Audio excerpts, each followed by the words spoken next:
Seigneur, à ton regard de flamme, rien n'est couvert, rien n'est caché, qu'il pénètre au fond de notre âme et qu'il juge en nous le péché, qu'il juge le péché.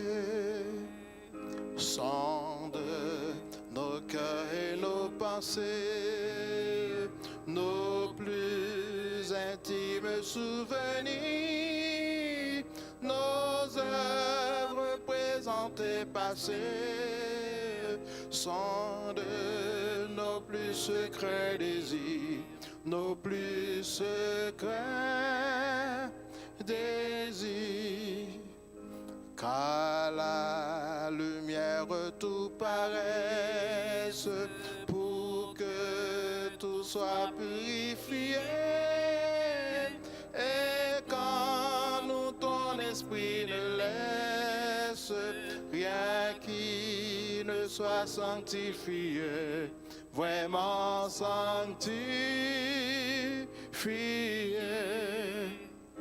Alors, brûlant de nouveaux ailes, Seigneur, nous pourrons t'obéir.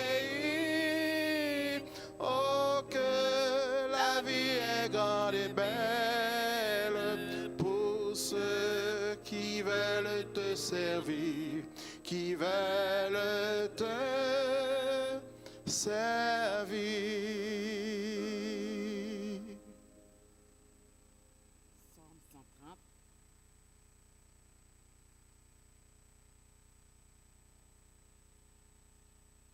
De l'abîme, je te voque, ô Éternel.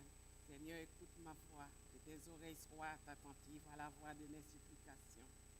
Si tu gardais le souvenir des iniquités éternelles, Seigneur, qui pourraient subsister, mais le pardon se trouve auprès de toi afin qu'on te craigne. J'espère en l'Éternel, mon âme espère et j'attends sa promesse. Mon âme compte sur le Seigneur, puis que les gardes ne comptent sur le matin. Que les gardes ne comptent sur le matin. Israël, mets ton espoir en l'Éternel, car la miséricorde est auprès de l'Éternel et la rédemption est auprès de lui en abondance. C'est lui qui rachètera Israël de toutes ses iniquités. Amen. Amen. Nous nous mettons à genoux, nous faisons la prière de repentance. Éternel, notre Dieu, notre Créateur, nous te disons merci de ce que tu nous pardonnes de nos péchés. Mais malheureusement, à chaque fois, on recommence et à chaque fois, tu nous pardonnes encore à nouveau. En cet instant, cher Papa, nous te disons merci parce que tu nous donnes la possibilité de nous racheter.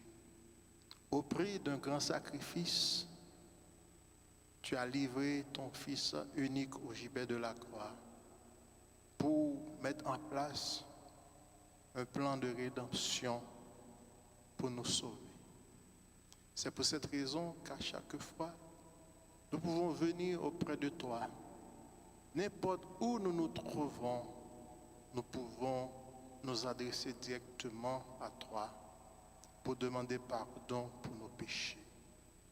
Nous n'avons pas besoin de faire appel à un sacrificateur, à une tierce personne, mais tu fais de chacun de nous un sacrificateur. Merci, Papa, pour cette grâce.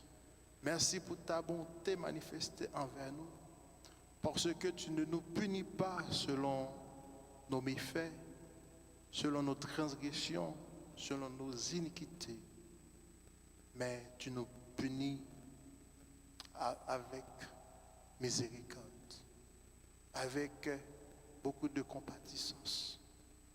Merci Seigneur pour cette grâce manifestée. Nous levons devant toi ce soir nos jeunes, le péché de nos jeunes, le péché de nos dirigeants, les dirigeants d'église, les responsables de département. Nous remettons tous nos péchés devant toi Seigneur, parce que nos péchés forment une barrière C'est une barrière qui nous empêche de nous avancer à toi. C'est une barrière qui nous empêche de faire la paix avec toi. C'est une barrière qui nous empêche de marcher comme un accord, de marcher main dans la main avec toi. Cher papa, nous ne voulons pas multiplier de vaines paroles devant toi ce soir. Peut-être en priant, certaines fois nous ne demandons pas de la bonne manière, certaines fois nous ne demandons pas les bonnes choses. Mais toi, Seigneur, qui sont les cœurs et les reins, tu nous connais, tu nous as formés. S'il te plaît, papa, fais pour nous, non pas selon notre volonté à nous, mais selon ta volonté à toi. Pardonne-nous, papa. Fais pour nous au-delà de nos espérances. Si nous te prions ce soir, ce n'est pas parce que nous sommes bons et dignes, mais c'est au nom de ton cher Fils Jésus. À lui revient la gloire, l'honneur, la magnificence dès à présent, au siècle des siècles. Amen.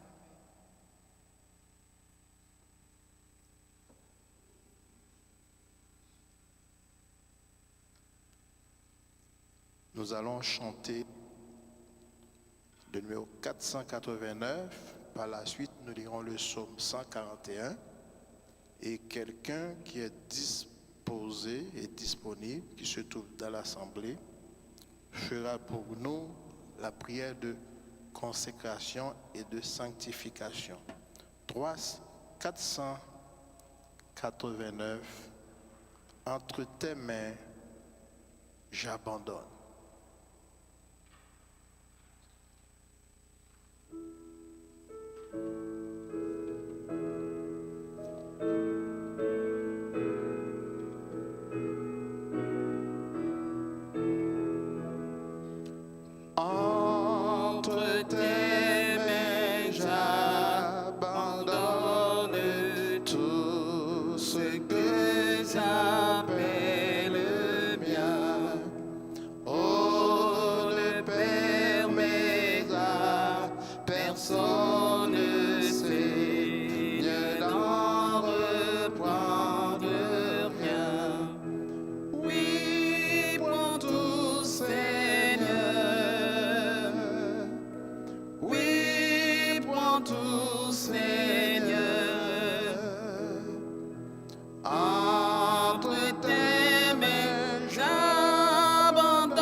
Sois détruit en moi.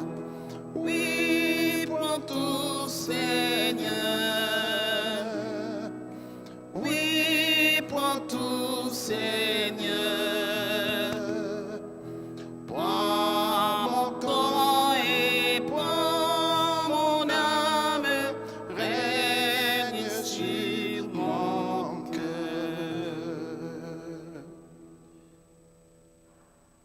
Psaume 141.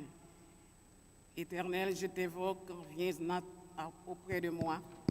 Prête l'oreille à ma voix quand je t'évoque. Que ma prière soit devant ta face comme l'encens et l'élévation de mes mains comme l'offrande du soir. Éternel, mets une garde à ma bouche, veille sur la porte de mes lèvres. N'entraîne pas mon cœur à des choses mauvaises et à des actions coupables avec les hommes qui font le mal et que Dieu ne prenne aucune part à leur festin. Que le juste me frappe, c'est une faveur, qu'il me châtie, c'est de lui sur ma tête. Ma tête ne se détournera pas, mais de nouveau ma prière se lèvera contre leur méchanceté. Que le juge soit précipité le long des rochers et que l'on écoutera mes paroles, car elles sont agréables. Comme quand on laboure et quand on fond la terre, ainsi nos os sont dispersés à l'entrée du séjour des morts. C'est vers toi, éternel Seigneur, que se tournent mes yeux. C'est auprès de toi que je cherche un refuge. N'abandonne pas mon âme. Garantis-moi du piège qu'ils me tendent et des embûches de ceux qui font le mal. Que les méchants tombent dans le filet et que j'échappe en même temps. Amen. Amen. Nous passons à la prière de consécration et de sanctification. Quelqu'un de l'Assemblée va faire pour nous cette prière.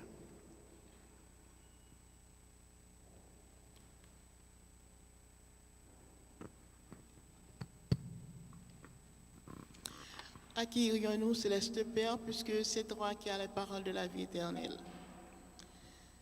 À toi la gloire, à toi la louange et l'honneur, Céleste Père. Nous sommes venus devant ta face, Seigneur, parce que tu es notre Dieu, notre Père, notre Seigneur et notre Roi, Céleste Père. Ta parole nous sauve, ta parole nous sanctifie, ta parole nous conduit, ta parole nous lave de toute iniquité, notre Père Céleste. Nous en avons besoin de toi plus que jamais. Nous avons besoin de toi, Seigneur, dans notre vie. Nous en avons besoin, Céleste Père, pour que tu puisses venir et nous sanctifier. Nous avons besoin de la sanctification, Seigneur. Sans la sanctification, personne ne verra le Seigneur. Et c'est par ta parole que nous serons sanctifiés, Seigneur Jésus. Nous te prions, tendre Père Céleste, de bénir chaque personne qui est dans l'Assemblée. Et surtout, Seigneur, ceux qui sont sur le Zoom, le YouTube, Céleste Père, qui sont en train aussi de suivre la prière avec nous. Tu dis, venez et priez. Tu dis, venez et demandez, Seigneur. Nous sommes venus de demander, dans le Père Céleste. Merci pour tout ce que tu as fait dans notre vie. Tu nous as sauvés, tu nous as pardonnés, tu nous as purifiés, tu nous as guéris, Seigneur Jésus. Nous t'en prions, Céleste Père, de permettre que de jour en jour, nous puissions marcher vers la sanctification. De jour en jour, nous puissions nous approcher plus près de toi, Céleste Père, et permets aussi, Seigneur Jésus, que nous puissions rester au pied de la croix, afin que ton sang puisse nous laver de toute iniquité, de toute faute. Nous t'en prions, Seigneur, et nous te remercions, Seigneur, d'avoir exaucé nos supplications, d'avoir répondu à nos prières et de nous sanctifier, Seigneur, pour le grand jour. À toi la gloire et l'honneur au siècle des siècles. Amen. Amen.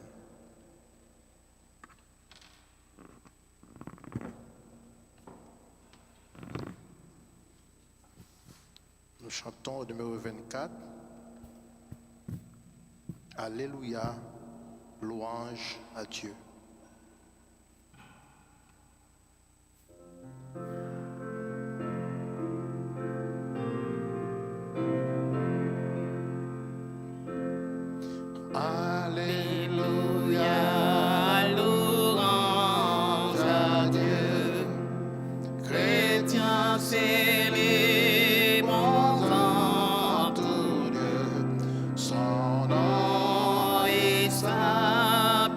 Son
consacré, qu'il soit à jamais pénétré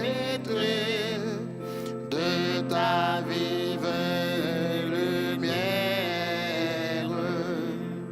Alléluia, Dieu toi façon, que ton auguste nom soit craint par tous ceux qui respirent.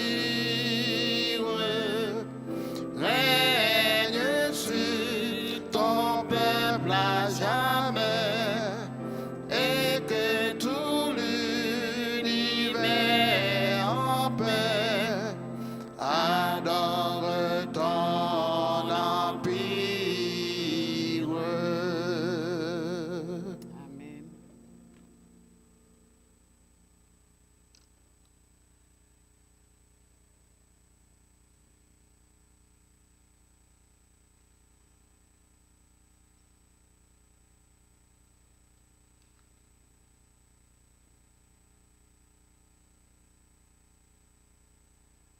Bonsoir à vous, les courageux.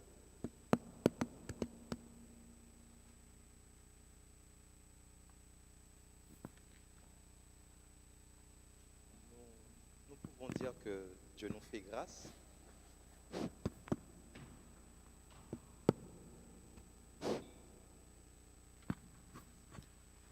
Oui, nous pouvons dire que Dieu nous a fait grâce, n'est-ce pas? Et il nous fait grâce encore parce que au moment où je vous parle, en Russie, il y a une ville au fin fond où il y a des immeubles de 10-15 étages.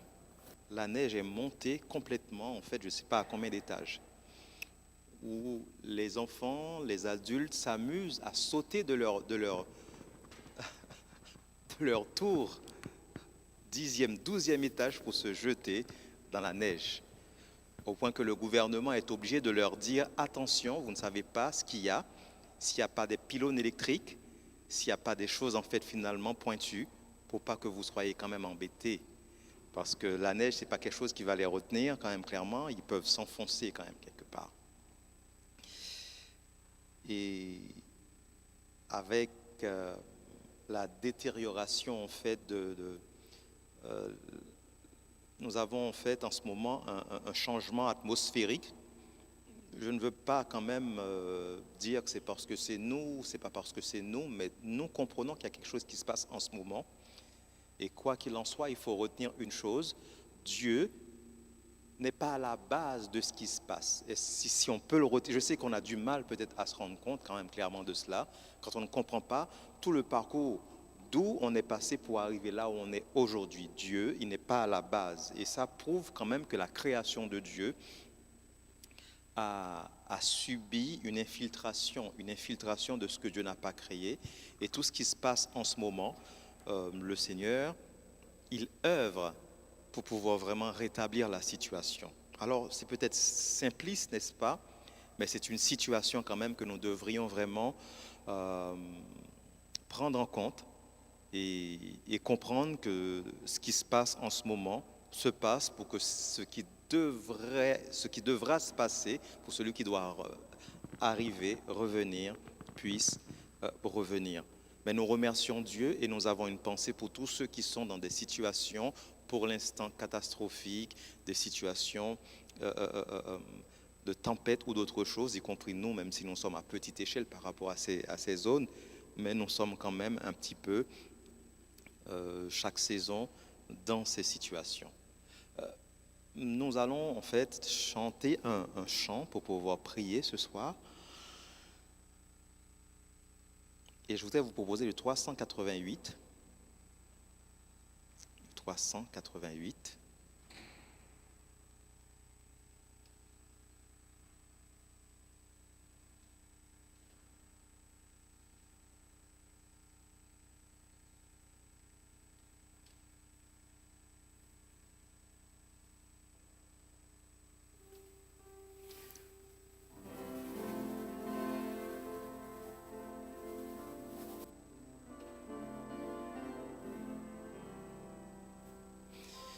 Une nacelle en silence vogue sur un lac d'azur, tout doucement,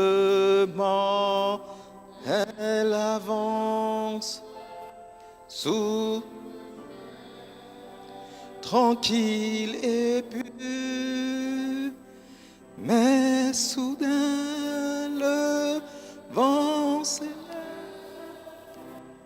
chassant un nuage noir, et les vagues qu'il soulève font trembler, car c'est le soir. Et les vagues qu'il soulève font trembler, car c'est le soir. Amen.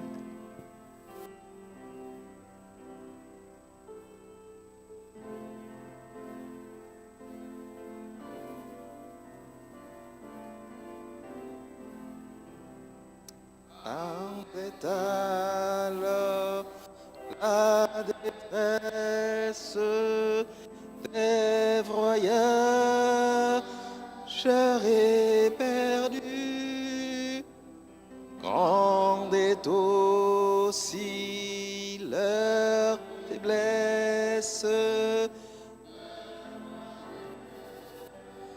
les soutient plus.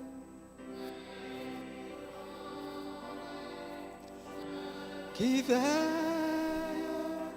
sur tous, bien qu'endormis, faudra-t-il qu'on l'éveille? N'est-il plus leur tendre ami? Faudra-t-il qu'on l'éveille?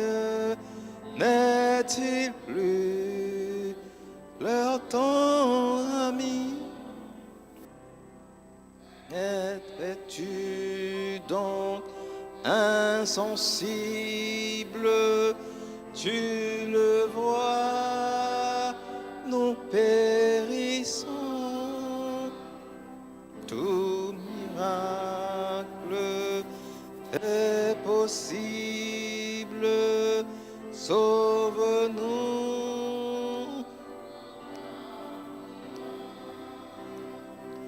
de sitôt.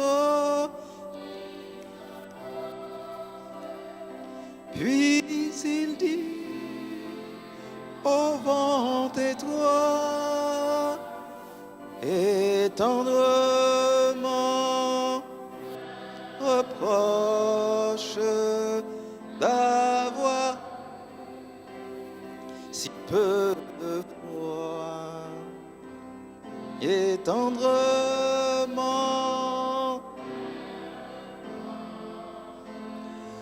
d'avoir eu si peu de foi, ainsi souvent l'orage oui, rien que pour nous Jésus prie, fait acclamer nos terreurs. Sa tendresse saurait changer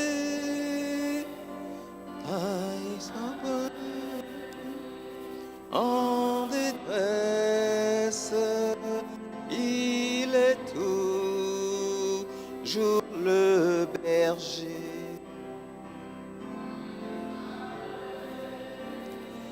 En détresse, il est tout berger.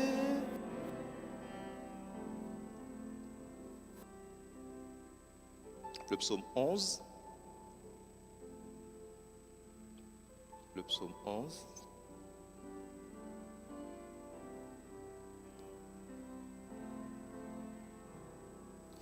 Nous prendrons le psaume 11 à l'unisson.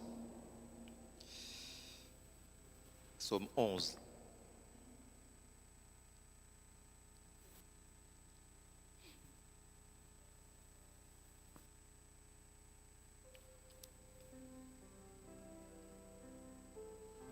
Ensemble. C'est en l'Éternel que je cherche un refuge. Comment pouvez-vous me dire, fuis dans vos montagnes comme un oiseau? Car voici les méchants bandent l'arc, ils ajustent leurs flèches sur la corde pour tirer dans l'ombre sur ceux dont le cœur est droit. Quand les fondements sont renversés, le juste, que ferait-il? L'Éternel est dans son saint temple. L'Éternel a son trône dans les cieux. Ses yeux regardent, ses paupières sondent les fils de l'homme. L'Éternel sonde le juste, il est le méchant et celui qui se plaît à la violence. Il fait pleuvoir sur les méchants des charbons, du feu et du soufre. Un vent brûlant, c'est le calice qu'ils ont en partage. Car l'Éternel, il aime la justice, les hommes droits contemplent sa face. Nous allons prier, nous allons faire des prières silencieuses et une prière audible, une prière à voix haute. Nous allons prier pour nos malades, nous allons prier pour ceux qui sont en deuil, nous allons prier pour que le Saint-Esprit puisse être actif dans nos vies, puisque même quand nous avons terminé les 10 jours, comprenez que la mission, la demande doit continuer encore, n'est-ce pas? Nous devons demander à Dieu de pouvoir nous faire grâce et de nous permettre de nous déposer à ses pieds, car le Saint-Esprit est disponible et disposé à imprégner chacun et à se décupler en chacun pour que nous puissions avancer. Est-ce qu'il y a une personne qui pourrait faire cette prière? Prière silencieuse. Et je dirai Amen et on pourra prier à voix haute. Merci.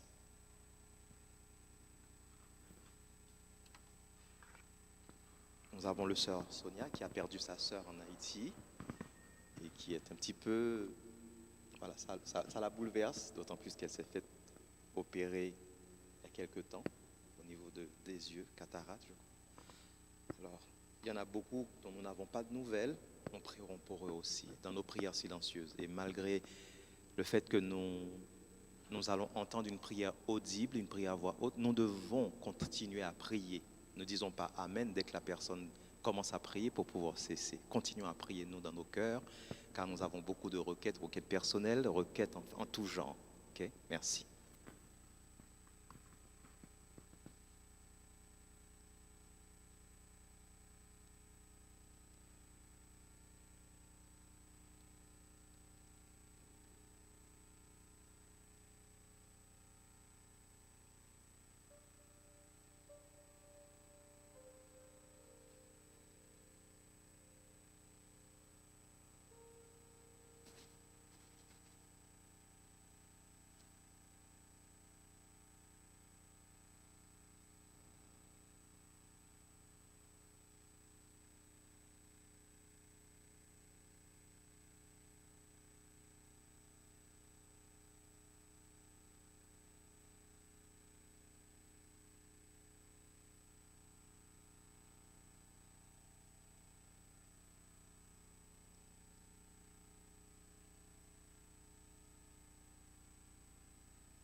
Notre Dieu, notre Père,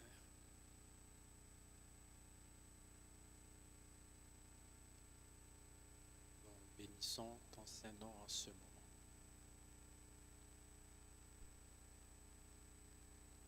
Nos pécheurs, nous venons à toi, parce que c'est toi qui nous as appelés. Nous venons à toi parce que nous reconnaissons en toi le Dieu créateur, le Dieu sauveur et Seigneur.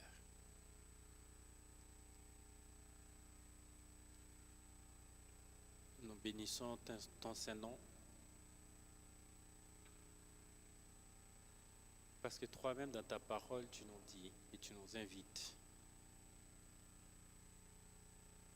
à nous approcher de toi, non pas comme un étranger, comme tes enfants. Et tu l'as confirmé à travers de tes enfants, de tes apôtres, de tes prophètes, que nous sommes réellement tes enfants.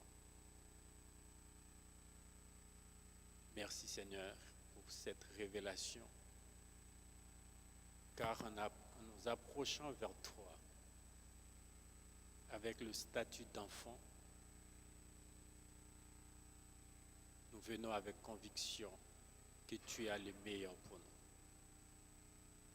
N'est-ce pas toi qui nous dis dans ta parole comment nous, pères humains, nous donnons le meilleur à nos enfants. Et toi, tu nous priveras le meilleur. Ta parole est certaine et vérité, et nous y croyons.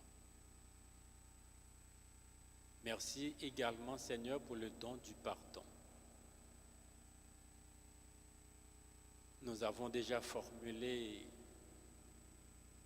de différentes requêtes.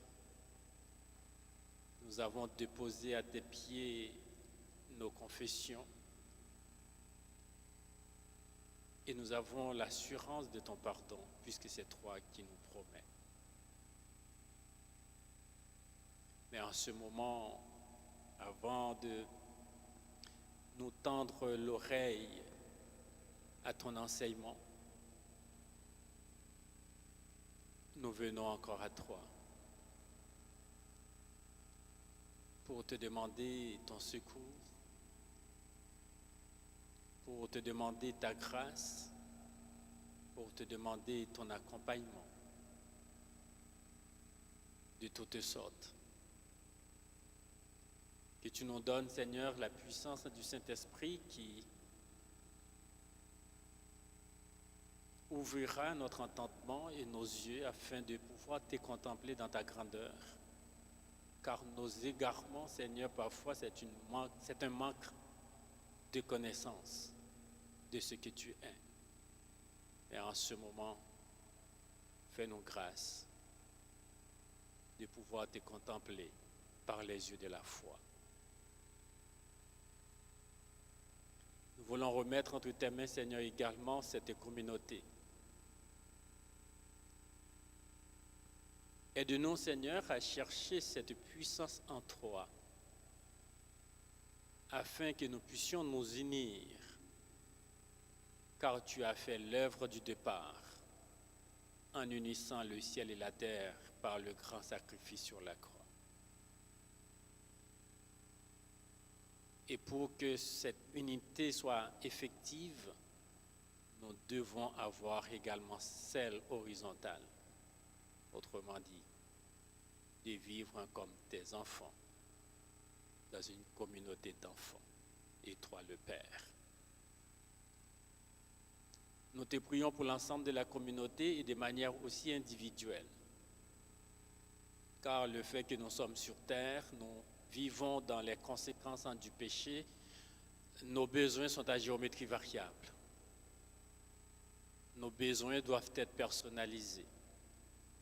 Et voilà pourquoi, Seigneur, je te demande dans ton amour et dans ta grâce de visiter l'ensemble de tes enfants, ceux qui sont ici, ceux qui sont sur différentes plateformes, et même ceux qui ne sont pas branchés pour le moment, Seigneur. Nous les déposons à tes pieds. Nous te disons merci également pour les pires que tu as évités pour tes enfants. Nous nommons ta servante Rebecca et sa famille. Tu l'as épargnée d'un accident qui pourrait être fatal. Nous devons te dire merci. Mais nous réclamons de toi également, Seigneur, son rétablissement total. Que tous les impacts en physique ou psychologique en disparaissent, car c'est toi le médecin par excellence. Nous avons beaucoup de malades également, ceux qui souffrent soit de cancer ou d'autres choses. En ce moment, Seigneur, nous les déposons aussi à tes pieds. Et toi, le véritable guérisseur, je te demande dans ta grâce de tourner sur les chevets. Et comme tu disais lors de ta mission sur terre, après chaque guérison, tu disais toujours, ta foi t'a sauvé. Seigneur, guéris-nous de manière holistique, afin que notre guérison physique soit effective et surtout notre guérison spirituelle. Seigneur, tu connais les défis qui sont devant nous. Nous vivons dans un monde où le bouleversement est manifeste. Des questions et des remises en question et parfois des événements qui poussent certaines personnes à questionner sa foi ou à questionner leur foi. Mais aide-nous à prendre conscience que ta parole nous a prévenus dans les derniers jours, dans les derniers temps, les jours ne seront pas faciles. Comme il a été dit, tu n'es pas l'auteur de ce qui nous arrive, mais tu es l'auteur de notre solution. Aide-nous à fixer nos regards sur la solution que tu nous proposes, afin que le malheur ne nous éloigne pas de toi. Merci Seigneur pour cette journée. Si nous respirons encore, c'est grâce à toi. Disposez-nous à bien écouter l'enseignement que tu as pour nous ce soir. Et au terme de la réunion, pour que nous soyons plus proches de toi. Car la vie spirituelle est quotidienne et notre sanctification est l'œuvre de tous les jours. Rassure-nous, Seigneur, que tu nous écoutes. Rassure-nous que tu nous entends. Rassure-nous que tu nous donnes au-delà de ce que nous te demandons. Et tu connais les défis et les projets de cette Église, soit en termes spirituels ou en termes de bâtiment. Nous remettons tout entre tes mains. Mais ce qu'il nous faut davantage, c'est un engagement avec toi. Aide-nous, Seigneur, à nous engager. En Jésus que nous t'avons prié. Amen. Amen.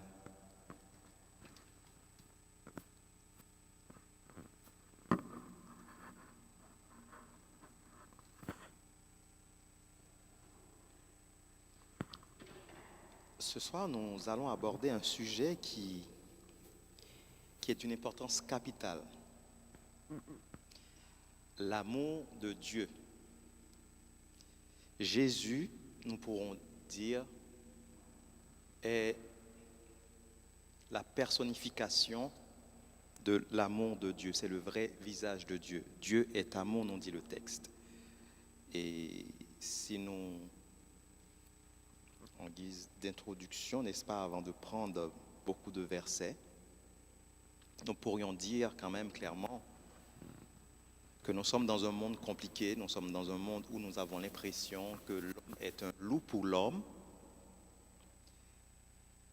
Mais dans 1 Jean 4, nous voyons vraiment qu'il est dit que Dieu est amour. En fait, tout l'épître de Jean, n'est-ce pas, 1 Jean, nous parle de l'amour, de l'incarnation de Christ, qu'il est manifesté, n'est-ce pas, 1 Jean 1, 1 à 3.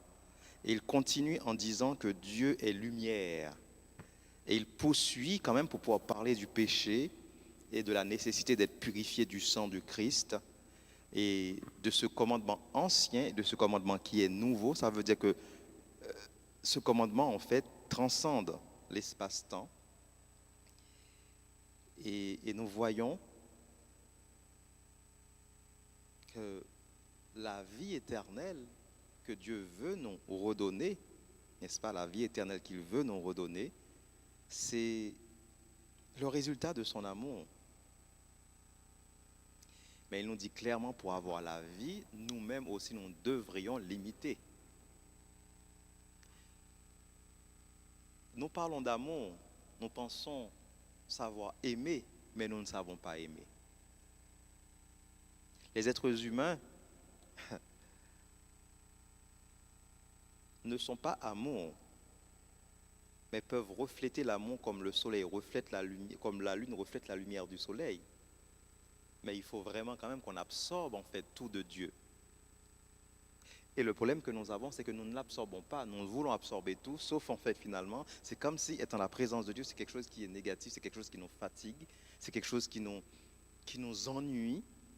Et même à la présence de Dieu, nous avons nos idées qui vagabondent, nous avons nos actions qui vagabondent, nous avons nos pensées et tout, et nous ne sommes pas connectés, alors que vraiment pour bien refléter le caractère de Christ, il faut vraiment nous déposer à ses pieds, il faut tout prendre de lui quand même clairement. Écoutez ce qu'il dit dans Jean 4, 7. Bien-aimés, aimons-nous les uns les autres. Jean s'adresse à nous tous, n'est-ce pas? Il s'adresse à tous les disciples de Dieu qui ont reçu l'amour, qui ont accepté Christ comme sauveur et aussi comme Seigneur. Et même quand nous aurions reçu Christ comme simple sauveur, en voyant l'acte, le sacrifice de Jésus, nous devrions être déterminés pour apprendre à aimer. Et c'est en aimant, en fait, finalement, que nous allons vraiment ressembler à Christ.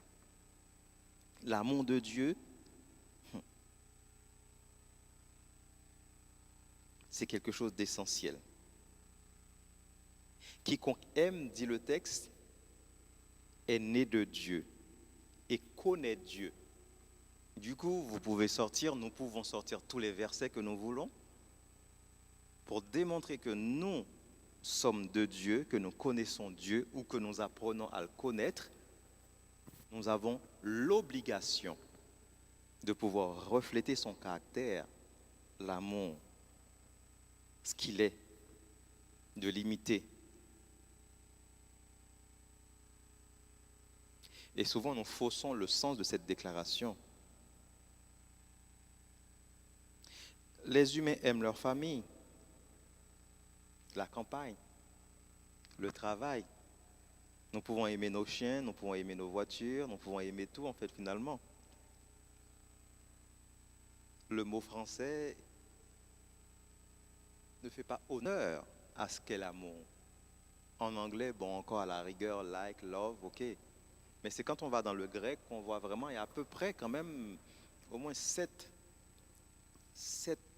mots qui pourraient vraiment définir en fait finalement. Et à chaque degré, voyez. Et quand on prend un Corinthiens 13, nous avons vraiment quand même l'essence. Malgré tout ce que nous avons, malgré tout ce que nous comprenons, si notre amour n'est pas saupoudré de l'amour agapé, nous ne savons pas aimer.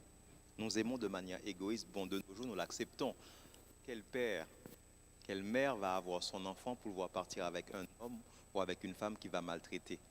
Et c'est l'une des raisons pour laquelle. Et quelle mère aussi va lâcher son fils, hein, si c'est le fils unique ou etc. Quel père va lâcher sa fille? Et parfois, nous avons vraiment, souvent, des actes qui ne sont pas forcément en faveur du fils ou de la fille que nous laissons partir. Parce que nous avons maltraité le fils ou la fille qui vient faire sa demande et au moment, en fait, finalement, que le fils ou la fille qui a mis sa bouche pendant le temps, ah non, non, t'es pas digne de mon fils, t'es pas digne de ma fille, attends, tu me vois, regarde qui tu es, t'es un vagabond ou t'es une voyelle, je sais pas comment on dit les filles, hein, t'es une voyelle, voyelle, n'est-ce pas? Ah. Et le monsieur malfamé, un petit pas bon ou une petite pas bonne, dit dès que je finis de marier, je vais te faire voir, en fait, finalement. Et souvent, nous nous rendons compte quand même clairement. Mais si nous sommes honnêtes, quand ta belle-mère et ton beau-père te disent je ne t'aime pas, fille ou garçon, tu sais ce que tu fais? Tu te fais aimer. Tu investis et tu démontres en fait qu'ils ont tort.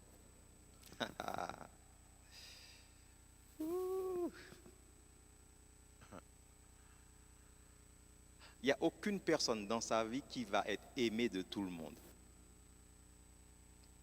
Mais la seule façon, en fait, finalement, de se venger, oui, on peut se venger, vous pouvez l'écrire, on peut se venger. Mais la seule manière de se venger, c'est de tout faire pour faire le contraire, en fait, de ce que les gens qui n'aiment pas font, de ceux qui nous attaquent, de ceux qui nous posent problème, de ceux qui se vengent. Vous voyez un petit peu?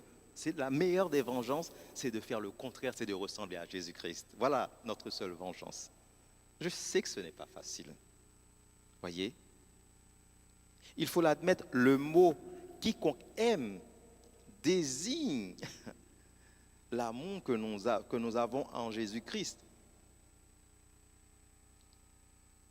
Et le mot « quiconque aime », le mot « aime » ici ne désigne pas n'importe quel amour.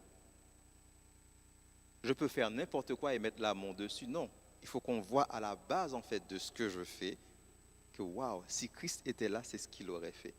Ah, vous ne m'entendez pas. N'importe quel amour ne fait pas d'un être humain un être qui aime Dieu et qui reflète le caractère de Dieu. Si tu dis que tu aimes, tu ne pardonnes pas. Si tu dis que tu aimes, tu es toujours dans l'égoïsme, dans la méchanceté, dans la médisance. Si tu dis que tu aimes, tu veux toujours prendre la place. Si tu dis que tu aimes, tu ne peux pas pardonner.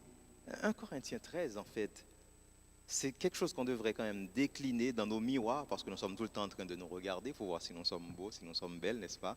À le mettre en grand. Vous savez, comme cette dame qui était Alzheimer et qui vivait seule et qui a écrit sur son miroir, ne tergiverse pas, prends ce médicament qui est là, ne cherche pas à savoir, à te rappeler pourquoi. Vous n'avez pas entendu. Et je pense qu'il y a des choses dans nos vies, on devrait l'écrire en grand. Richard, ferme ta bouche, pardonne. Richard, ferme ta bouche, aime. Richard, ferme ta bouche, laisse glisser. Est-ce que vous comprenez ce que je suis en train de vous dire là? Parce qu'on a tendance à oublier quand on nous fait aïe, moi je vais me venger. Non, non, non, Richard, ne te venge pas. Mais c'est dur, oui, mais moi j'ai traversé plus que cela. Et je l'ai fait par amour et tu m'as fait plus que cela. Vous savez, un jour, bon, je pense que je ne vais pas le faire tout de suite parce que si je le fais tout de suite, très peu de personnes en fait seront sensibilisées. J'attendrai un petit peu quelques temps avant de travailler sur la thématique du pardon. J'ai un séminaire que j'avais travaillé dessus en Europe et que je pourrais vraiment. Ça fait mal hein, quand même pour avoir pardonné, tu vois, finalement. Les êtres humains aiment d'un amour triste, d'un amour perverti, d'un amour qu'est-ce qu'il y a pour moi dedans.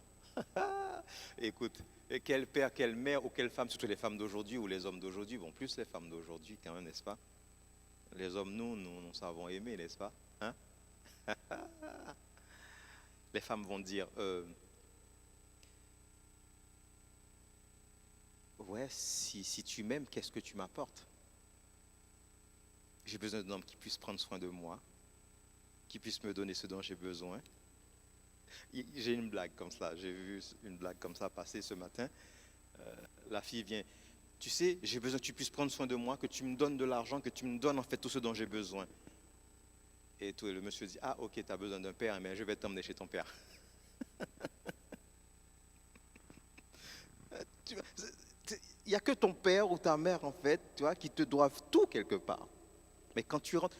Mais le monde est perverti, est-ce que nous comprenons? Ce que je dis là, je ne suis pas en train de... Mais c'est pour nous pousser à réfléchir, pour voir à quel point le monde est perverti.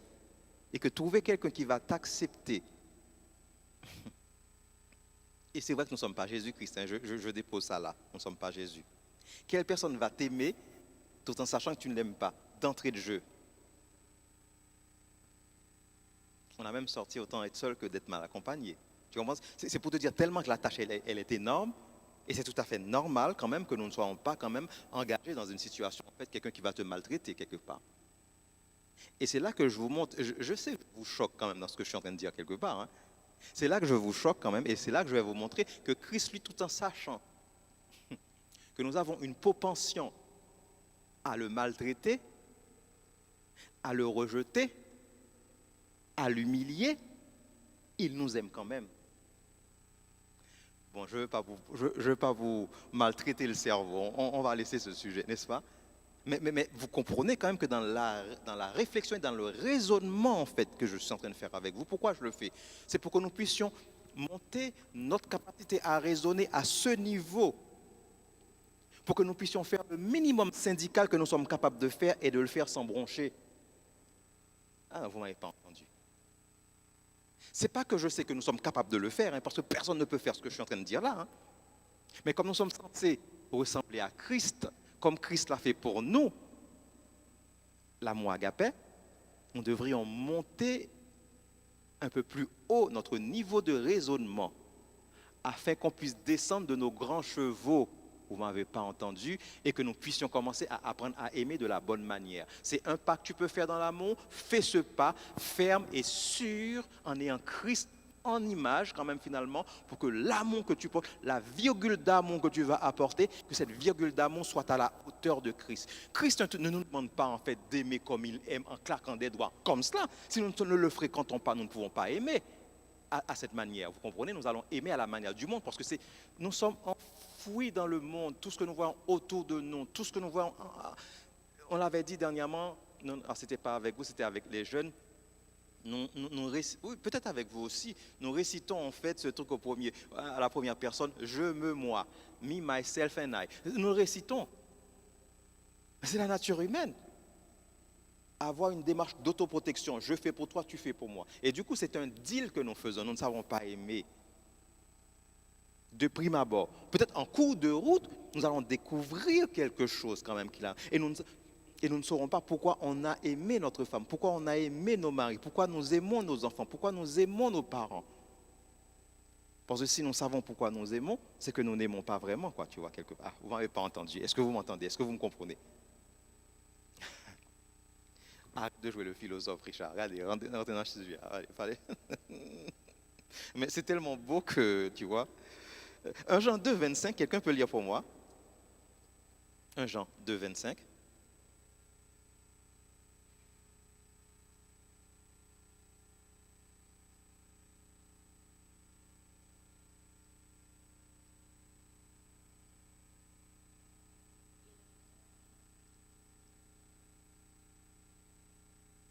Jean 2, 25.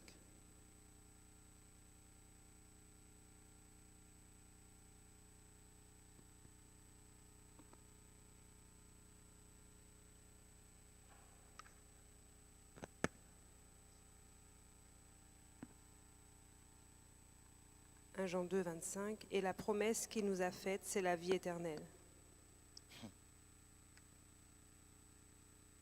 La promesse qu'il nous a faite, c'est la vie éternelle. Si ça, c'est pas la définition en fait même du caractère de Dieu, si ça, c'est pas la définition, si ça, c'est pas la résultante de l'amour, c'est que, parce que, vous savez, Dieu, il nous aime tellement que tout ce qu'il veut pour nous, il nous veut du bien. Tout ce qu'il veut pour nous, tout ce que Dieu veut pour nous, n'est-ce pas? Il nous veut du bien. Et ce bien qu'il nous veut, peu importe ce qui se passe, peu importe ce qui se trame, peu importe ce qui arrivera, peu importe ce qu'il sait qui va arriver, cette promesse-là, ce désir qu'il a pour nous, c'est la promesse de la vie éternelle. Vous voyez, et la promesse qu'il nous a faite, c'est celle de la vie éternelle. Regardez encore. L'amour naturel des êtres humains, même saints, ne les attache pas à Dieu. Mais ce qui est de triste, c'est que Dieu nous aime, nous prenons ce que Dieu nous donne et nous aimons ce que Dieu nous donne. Dieu est le seul être qui soit capable de t'aimer à un point, de te bénir à un point, et cette bénédiction, quand tu la regardes, tu rejettes Dieu et tu prends la bénédiction. Nous sommes comme des gamins. Tu vas prendre un enfant, tu vas lui donner un jouet fluorescent qui va faire du bruit et tu vas lui donner un paquet de billets quand même, tu vois, finalement, hein, un paquet de billets d'argent, hein, simple, empaqueté, tout ça. Il va regarder le jouet qui fait ça comme ça, là, qui s'allume et tout ça. Il va jeter le paquet de billets, il va garder le jouet, en fait, finalement. D'un autre côté, c'est une bonne chose quand même quelque part, parce qu'il ne faut pas oublier que la semaine dernière, il nous a dit, il faut que nous soyons comme ses enfants, si nous voulons entrer au ciel. Mais c'est que nous sommes enfants là où nous ne devrions pas l'être. En matière de salut, nous devrions avoir de la maturité, du discernement pour pouvoir vraiment savoir ce que nous voulons et nous accrocher à ce que nous voulons. Un petit enfant va aimer d'une manière, n'aura pas de haine dans son cœur, il restera toujours au pied, en fait, finalement, de sa mère, de son père, même si cette mère ou ce père serait indigne quelque part. Et ça, là, quand même, quelque part, vis-à-vis de Dieu, nous devrions quand même comprendre. Dieu est amour. Il dit, si quelqu'un aime, le mot aime ici, c'est le mot agapé, aime le monde. Si quelqu'un aime, et vous savez, nous trafiquons le sens de ce verset. Si quelqu'un aime le monde, il ne te demande pas de ne pas apprécier le monde. Oh mon Dieu, qu'est-ce que je dis? Il y a des choses que nous pouvons apprécier dans le monde. Ça peut paraître bizarre, mais le fait de t'asseoir, en fait, finalement, et de manger une glace, hein, pour certains, c'est tellement essentiel. Leur donner tout. Non, j'en veux pas. Une glace, en fait, finalement, avec cette saveur macadamia et tout ça. Non, vous n'avez pas ça ici. Hein? Vous avez ça? Ah, c'est trop bon, ça. Tu te dis, ok, je vais rentrer, je vais m'asseoir et que je vais... Tu prends une petite tisane au bord, tu dégustes, en fait, ta tisane. Tu vois ce que je veux dire? Ça peut paraître bizarre, en fait. Dieu te demande, en fait, finalement, de déguster, d'apprécier, en fait, la nature qu'il a créée. Mais là, ce n'est pas agapé, hein? Non, le « hein » n'est pas dedans, hein, tu vois? Ce n'est pas agapé. Mais le mot qu'il dit là, en fait, dans le texte, si quelqu'un aime le monde, l'amour du Père n'est pas en lui. Verset 15 de 1 Jean 2, verset 15. N'aimez point le monde, ni les choses qui sont dans le monde. Si quelqu'un aime le monde, l'amour du Père n'est point en lui. Et le premier, si quelqu'un aime le monde, c'est le mot agapé. Si quelqu'un agapait le monde, d'accord? Si quelqu'un agapait le monde. Clairement, l'amour de Dieu et l'amour dont Dieu aime en Jésus-Christ est autre chose que l'amour dont les humains aiment si fort. Entre celui de Dieu et le leur, vous voyez, ce n'est pas une différence d'intensité, mais une différence de nature. Ce n'est pas une différence d'intensité. Je t'aime tellement fort, je t'aime comme ça. Je ressemble à Dieu. Non. C'est une différence de nature. Je t'aime comme ça. Mais j'aime Dieu comme ça. Non, vous voyez la définition? Je t'aime comme ça. Mais j'aime Dieu comme ça. Comme ça. Tout mon être. Je t'aime à en mourir, Seigneur. Et je pense que c'est cela qu'on va devoir développer Et quand tu vas développer cela, quand je vais développer cela, je n'aurai pas peur en fait de ne pas dormir pour rechercher sa présence, de ne pas dormir ou de me lever suffisamment tôt pour pouvoir faire ma prière. Est-ce que vous comprenez finalement? Différence de nature, mais pas d'intensité. Est-ce que je parle à quelqu'un ce soir? Différence de nature.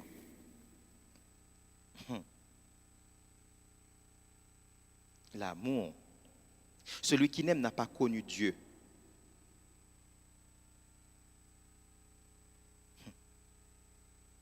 Parce que vous savez que les pécheurs aiment aussi. Hein? Tout le monde dit j'aime, j'aime. Hein? Dehors, tout le monde dit j'aime. Ah, j'ai jamais vu le monde moderne, en fait, finalement, dans la définition de la mauvaise amour. Je t'aime, mais écoute, ne passe pas près de moi, ne prends pas ce qui ne m'appartient pas, ne me fais pas de... Tu vois, je vais t'éliminer. Surtout en affaires, quand même, clairement. Je t'aime, mais tu sais, on est en business. En business, il n'y a pas d'amour. Ah, oh, oh, oh. Luc 6, 20, 32, mais comme vous n'avez pas, en fait, sur la main, on va le sauter. 1 Jean 4, verset 8. Celui qui n'aime n'a pas connu Dieu, car Dieu est amour. Et vous voyez, ça c'est le contexte global de l'épître. Dieu est amour. Et indique de quel amour manquent ceux qui n'aiment pas. Vous voyez, ce texte nous dit de quel amour ceux qui n'aiment pas manquent. Nous manquons d'amour que Dieu aime. Vous m'entendez? Je traîne dessus, c'est parce que c'est important. Après, on allons aller vite, en fait, peut-être la semaine prochaine, mais je traîne là-dessus aujourd'hui pour que nous comprenions quand même. Nous parlons pas d'intensité de nature.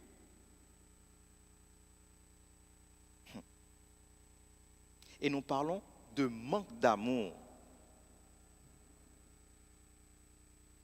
Nous manquons d'amour de Dieu. Dieu est amour. Nous manquons de l'amour que Dieu est. Vous voyez?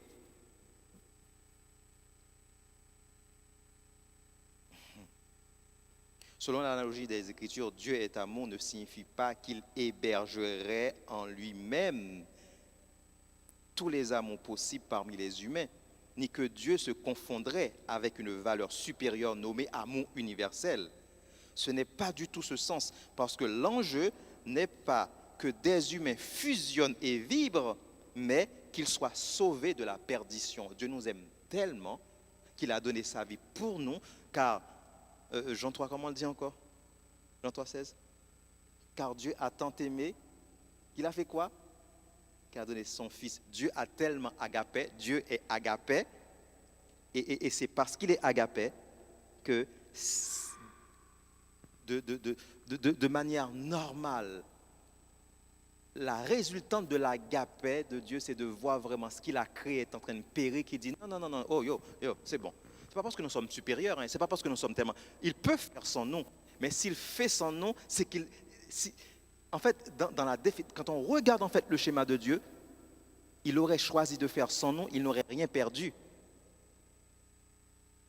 De prime abord, mais il aurait perdu quelque chose, parce que nous sommes issus de lui. Est-ce que vous comprenez? Du coup, la démarche en fait de Dieu, c'est qu'il va après lui-même, après la partie de lui-même qui est en nous, en fait l'essence qui est en nous, pour pouvoir séparer ce qui n'est pas de lui, pour garder en fait, pour rétablir ce qui est en nous.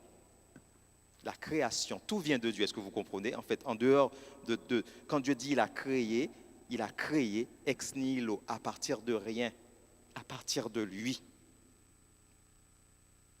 Dieu est amour.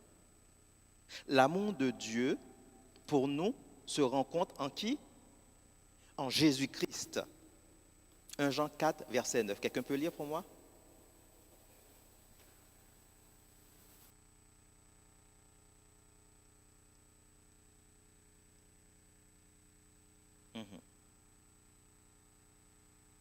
L'amour de Dieu a été manifesté envers nous en ce que Dieu a envoyé son Fils unique dans le monde afin que nous vivions par lui. Amen.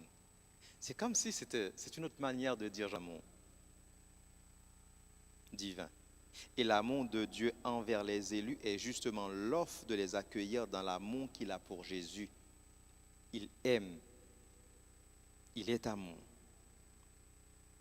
Verset 10 de 1 Jean 4.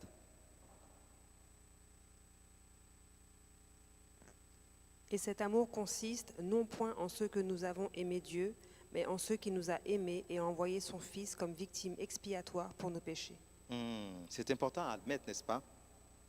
Il n'y a pas d'égalité de nature entre l'amour des humains et l'amour que Dieu nous porte. L'amour de Dieu manifesté en son Fils, Dieu a aimé d'avance ceux qu'il appelle. Et son amour consiste à envoyer Jésus. Il ne consiste pas en la négation de nos péchés, vous voyez, mais en leur expiation. Dieu ne tolère pas, je t'aime tellement que je tolère ton péché. Et c'est là le souci des hommes. Ah, je t'aime tellement que je vais cacher ton péché, je vais te couvrir, je vais essayer de... Mais Dieu dit non, non, je ne couvre pas ton péché, je déclare ton péché. Parce que si je couvre ton péché, tu ne peux pas être avec moi. Si je cache ton péché, tu ne peux pas être avec moi. Du coup, je déclare ton péché afin de pouvoir vraiment mieux te récupérer. Une fois que je déclare ton péché, il te reste un choix, comme tu as le libre arbitre, c'est de reconnaître ton péché et de pouvoir déclencher le besoin de moi. Et ce besoin de moi va me permettre de pouvoir venir te récupérer en partenariat avec toi. Et son amour consiste à envoyer. Il ne consiste pas à la négation, comme je vous dis. Dieu prouve son amour envers nous en nous créant. D'accord? Mais, ça va plus loin, hein? Mais en ce que lorsque nous étions encore pécheurs, Christ est mort pour nous. Le fait que Dieu nous ait créés, c'est déjà la base, c'est qu'il nous aime. Dieu ne va pas créer ce qu'il n'aime pas. Vous voyez un peu? Je sais que ça patine quand même clairement, mais si vous suivez quand même ce que je suis en train de vous dire là, vous allez comprendre en fait, pour pouvoir mieux comprendre ce sujet. 1 Jean 4, 11 dit, bien-aimés, si Dieu nous a tant aimés, nous devons nous aussi nous aimer les uns les autres. Et c'est là qu'on comprend. C'est que nous pouvons dire que nous aimons Dieu autant de fois que nous voulons, mais la manifestation et la démonstration de l'amour en fait, que nous portons à Dieu, c'est au moins d'essayer d'aimer l'autre qui n'est pas aimable. Ah, vous ne m'entendez pas. En fait, personne n'est aimable, n'est-ce pas? Mais parce que nous sommes aimés de Dieu et que nous voulons représenter Dieu, nous devons nous efforcer à ne pas être dans la détestation de l'autre. Parce qu'en étant dans la détestation de l'autre, nous sommes dans la détestation de nous-mêmes. Ah, vous ne m'entendez pas. Et de Dieu, et par ricochet. Parce que l'amour de Dieu, l'amour que je peux porter à Dieu, ne peut se voir que dans la manifestation, en fait, de la manière dont je traite l'autre. La haine que je porte à Dieu ne va se voir que dans la manifestation de la manière dont je traite l'autre. Ça veut dire, ni aimer Dieu et le dire de la bouche, c'est une chose, mais démontrer l'amour de Dieu ou la haine que j'ai pour Dieu, c'est dans la manifestation de la manière dont je traite l'autre. Du coup, j'aime l'autre, j'aime Dieu quand je m'efforce d'aimer l'autre. Je suis humain, il faut comprendre que ma nature, elle est pécheresse et que quand on me fait mal, je le ressens, je haïs. Mais en étant sous la bannière de Dieu, je reflète le caractère parce que je comprends qu'il me dit non, à moi la vengeance, à moi la rétribution. Vous voyez? Laisse glisser. Tu m'as fait aussi, pardonne. Et ça va même plus loin. Il nous a tellement mis dans ce qu'on appelle chez nous le schmilblick, l'affaire, qu'il nous dit clairement, ton pardon est entre tes mains, ton salut est entre tes mains. C'est pas ne pas pécher, ne pas voler, ne pas machin, ouvrir le sabbat, ne pas manger viande, cochon et tout ça. Ça c'est ok. Parce qu'il y a des gens qui mangent du cochon qui vont aller au ciel. Va pas manger du cochon si tu manges pas quand même, clairement. Et puis, non, le pasteur a dit, mais on va envoyer un mot à tout le monde. Ok. Je sais pas comment on appelle, Kwan, le machin là qui, je vois, tu dis, oh là là, c'est bon, tu vois, le truc est tout, ça sent mauvais. Et tu dis, oh mon Dieu, c'est bon, grom. Oh, berk. Vous voyez? En fait, si nous comprenions que le christianisme est un état d'esprit, c'est une manière de vivre avant d'être en fait toute une liste de choses à faire ou à ne pas faire, peut-être que nous serions beaucoup plus loin. Mais c'est très facile de s'accrocher à des choses que je ne fais pas pour pouvoir montrer que je suis meilleur à l'autre. meilleur que l'autre. Et c'est le problème de l'adventisme. Hein. Je ne vole pas, je ne tue pas, j'ouvre mon sabbat 3 jours avant, je la ferme 4 jours après, et tout ça, oh, je suis toujours à l'heure. Je donne ma dîme, en fait, finalement, et que tu sais, maintenant, tu sais, je suis herbivore même, tu vois, finalement, tu vois, pour pouvoir montrer. Et penser quand même que je ne mange pas si. Et en pensant que plus tu dis que tu ne manges pas, si tu ne manges pas ça, tu t'élèves, en fait, au-dessus de l'autre qui mange ci, qui mange ça. Mais non. Et c'est là la dimension. Le fait de ne pas manger quelque chose, quand même, c'est une chose, bien sûr. Ça te préserve la santé. Le fait de ne pas manger ce que Dieu dit de ne pas manger, tu es dans l'obéissance, c'est par amour pour Dieu, quand même, clairement.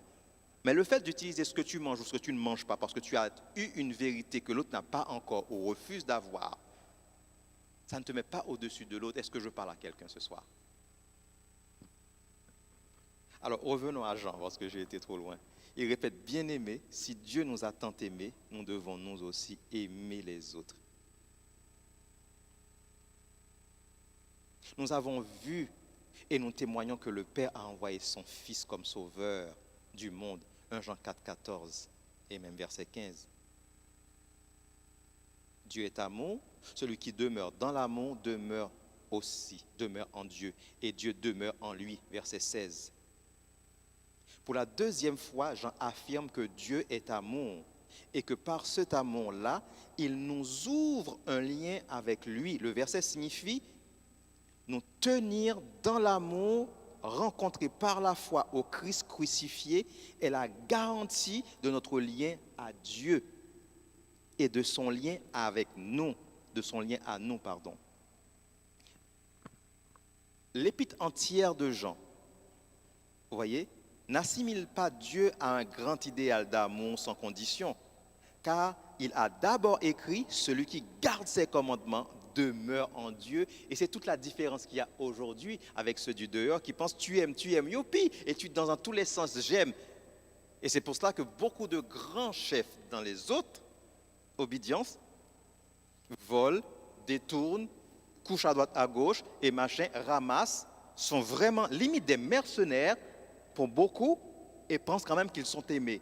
Et du coup, c'est plus une philosophie quand même clairement qu'une relation. Et là, ce que Jean est en train de raconter dans son épître, l'amour de Dieu consiste à garder ses commandements.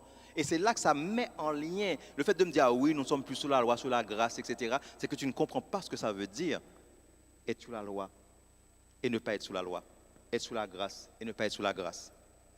En Jésus-Christ, la loi ne peut plus te condamner. Mais il faut que tu sois en Jésus-Christ, il faut que tu sois 1 Jean 5, 3. Ça nous dit que Dieu voit un rapport entre l'aimer, et lui être fidèle. Aimer Dieu, c'est une chose. Tu démontres que tu aimes Dieu dans la manière dont tu traites l'autre. Rapprochez-vous. Dans la manière dont tu te traites toi-même par rapport à la loi. Parce que je peux aimer l'autre, je traite l'autre bien, mais je ne traite pas Dieu bien. Comment je ne traite pas Dieu bien? Par la manière dont je traite ce que Dieu m'a donné, par la manière dont je traite mon corps. Est-ce que vous comprenez ce que je veux? Tout est lié. Deux éléments, obéissance et amour, n'est-ce pas? L'obéissance est liée à l'amour de Dieu, l'obéissance à la parole de Dieu. Aujourd'hui, Satan essaie de nous faire comprendre quand même que tu n'as pas besoin d'obéir, tu fais ce que tu veux. De toute façon, Dieu est tellement doux, il est tellement gentil. Et à qui j'étudiais ce texte? Ah oui, hier, j'étudiais avec notre responsable de musique et qui m'a posé la question, et cette question était pertinente. Comment ça se fait en fait que Ananias et Saphira en fait sont morts immédiatement quand même clairement, etc. Voyez, c'est pas eux qui ont tué, c'est pas Dieu qui les a tués, et c'est pas Pierre en fait qui avait le pouvoir de les tuer. Pierre a juste vu l'attitude et ils ont dû tellement, et parfois nous insistons tellement à faire quelque chose que nous nous éloignons, nous n'entendons plus Dieu, et comme nous n'entendons plus Dieu, la main de Dieu peut ne pas pouvoir être sur nous quand même quelque part. Et du coup, ce qui nous reste en fait clairement, c'est la sentence parce que nous sommes en état de mort. L'obéissance est liée à l'amour de Dieu, mes amis. Pasteur, tu racontes ta vie. Lisez avec moi. L'amour de Dieu consiste à garder ses commandements. 1 Jean 5, verset 3. Vous pouvez le noter. Et ça, il faut vraiment le noter. Parce qu'on a du mal à le noter. Ça nous dit que Dieu voit un rapport entre l'aimer et lui être fidèle. Jean 15, verset 10. Lisez pour moi rapidement. Jean 15, verset 10. Jean 15, 10.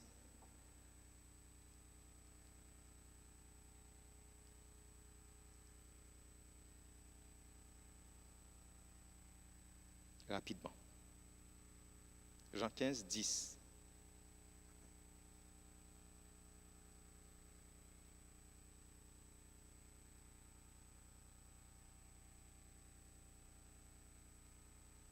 Jean 15, verset 10. Si vous gardez mes commandements, vous demeurerez dans mon amour, de même que j'ai gardé les commandements de mon Père et que je demeure dans son amour. En fait, ce que Jésus est en train de nous dire là, n'est-ce pas, c'est que quand tu es sur terre, dans le ciel aussi, partout dans toute la création de Dieu, mais quand tu es sur terre, tu es assujetti au commandement de Dieu.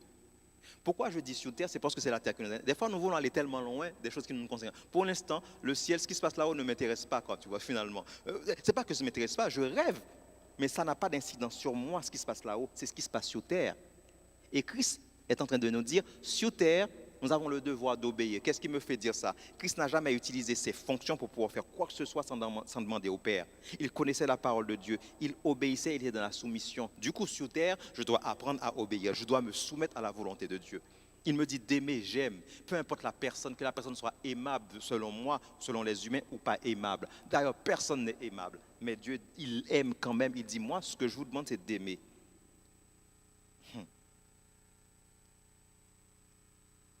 Et vous voyez, cette partie-là, mes amis, cette partie que nous sommes en train de voir, c'est peut-être la partie la plus importante qui existe.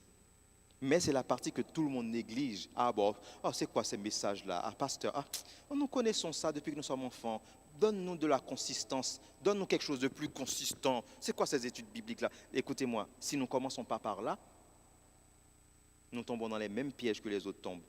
Aller étudier soi-disant ce qui est gros, ce qui est dur, ce qui est consistant, et nous serons quand même des experts en prophétie, mais nous serons nuls en amour, et nous ne pourrons pas aller au ciel. Pendant que nous étudions les prophéties, parce que c'est très important pour pouvoir comprendre le monde dans lequel nous évoluons, nous devons développer en fait la base, en fait, qui est Jésus, quelle est la mission en fait qu'il a remplie sur cette terre, qu'est-ce que ça implique pour moi, si je dis que je l'aime, si je dis qu'il est mon Père, si je dis qu'il est mon Sauveur, si je dis qu'il est mon Seigneur.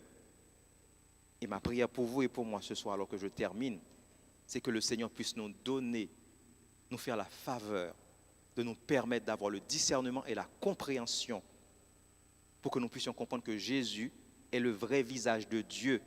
Jésus est amour. Il ne nous demande rien en retour que d'accepter son amour. Mais la seule chose qu'il nous demande, c'est que nous acceptons son amour. Nous devons développer et pratiquer l'amour qu'il a pratiqué envers nous, que nous le pratiquons envers les autres aussi. Que le Seigneur vous bénisse. La semaine prochaine, nous rentrons dans les 50 versets que j'ai préparés pour vous. Que Dieu vous bénisse, mes amis. Prions ensemble pour terminer.